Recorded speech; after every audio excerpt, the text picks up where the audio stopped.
دوسرے دن ایک فوتگی ہو گئی، تو قبر میں تدفین کر کے شام کا وقت تھا، جب واپس پلٹے تو میں اپنے گھر میں بیٹھ کر کے سوچنے لگا، اس شخص سے تعلق تھا تو عشاء کی نماز کے بعد نیند نہیں آ رہی تھی، تو کافی دیر تک مغفرت کی دعا میں مشغول رہا۔ جب پچھلا پہر ہوا تو میرے دل میں ایک بات آئی اور مجھے 2-3 دن تک اس بات نے تڑپائے رکھا۔ میں نے کہا بیٹے نے انٹرویو دینا ہونا تو اس کو انٹرویو پہ بھیج کے ماں باپ مصلے بھی بچھاتے ہیں اور ماں باپ دعائیں بھی کرواتے ہیں اور ہمیں بھی فون کرتے ہیں، لیکن اس کے ماں باپ نے مجھے فون نہیں کیا کہ بیٹا سخت انٹرویو اب اس سے لیا جائے گا تو جناب دعا کرنا۔ یعنی ہماری آخرت کے معاملے میں جو ترجیح ہے وہ نہیں رہی۔ بیٹا یا بیٹی یا عزیز قبر میں اتر جائے تو اس کے بارے میں ہم وہ فکر مند نہیں ہوتے جو اس کے دنیا کے معاملات کے اندر ہماری فکر مندی ہوتی ہے۔ اور اس کو ذرا تھوڑے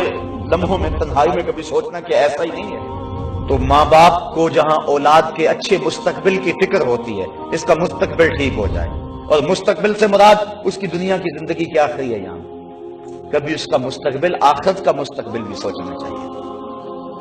بچہ اگر سکول میں نہ جائے تو ماں باپ کو پریشانی ہو جاتی ہے بڑی، اور تعویذ بھی کرواتے پھرتے ہیں، دعائیں بھی منگواتے پھرتے ہیں کہ یہ بچہ پڑھ نہیں رہا، دل نہیں لگا رہا، کتنے دن ہو گیا سکول نہیں جا رہا، ماں کا چین لٹ گیا، باپ کا چین لٹ گیا۔ اور مسجد میں اگر نماز پڑھنے نہ جائے تو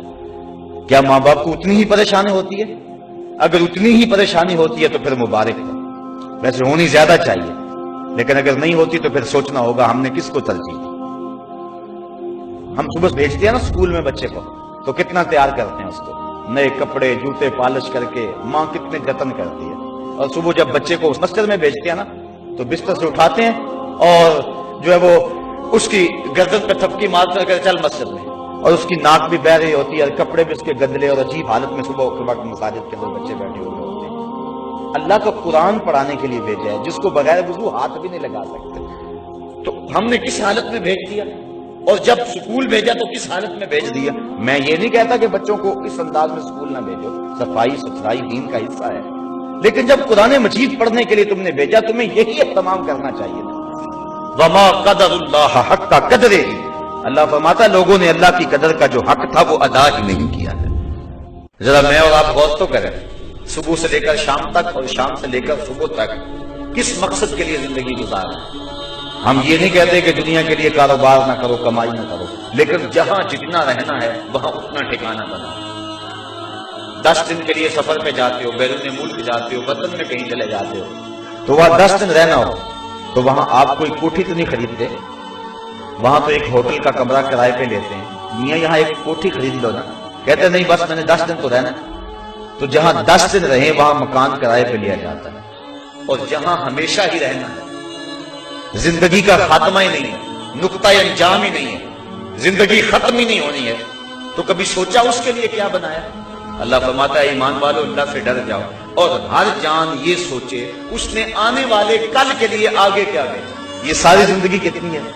50 سال کی، 60 سال کی، 100 سال کی لگا لیں، لیکن حشر کا ایک دن 50,000 سال کا ہوگا۔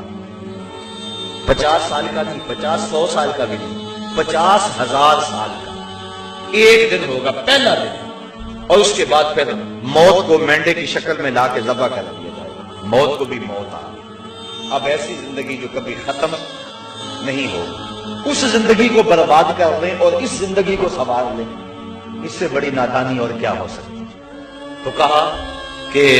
اس دن کو جھٹلا دیا۔ ایک ہے زبان سے جھٹلانا، تکذیب کرنا، میں نہیں آخرت کو مانتا، اور ایک ہے اپنے عمل اور اپنے رویے سے آخرت کی تکذیب کرنا، اپنے انداز معاشرت سے آخرت کی تکذیب کرنا۔ میں اور آپ دیکھیں ہمارا جس طرح کا رویہ ہے زندگی گزارنے کا، کیا ہمارا عمل، ہمارا کردار، ہمارے شب و روز، ہماری زندگی کے لیل و نہار آخرت کی تکذیب نہیں کر رہے ہیں؟ جو کچھ ہے اس دنیا کے لیے یہ آخرت کے لیے ہم نے کیا آگے بھیجا، اور آخرت کے حوالے سے ہماری تگ و تاز کیا ہے، ہماری فکر کیا ہے، ہماری جد و جہد کیا ہے۔ کوشش تو ہو دونوں زندگیاں سنور جائیں۔ ربنا آتنا فی الدنیا حسنۃ وفی الآخرۃ حسنۃ، یہ بھی ٹھیک ہو جائے وہ بھی ٹھیک ہو، لیکن اگر دونوں میں ایک کو ترجیح دینا پڑے تو اس ابدی اور سرمدی زندگی کو ترجیح دیں۔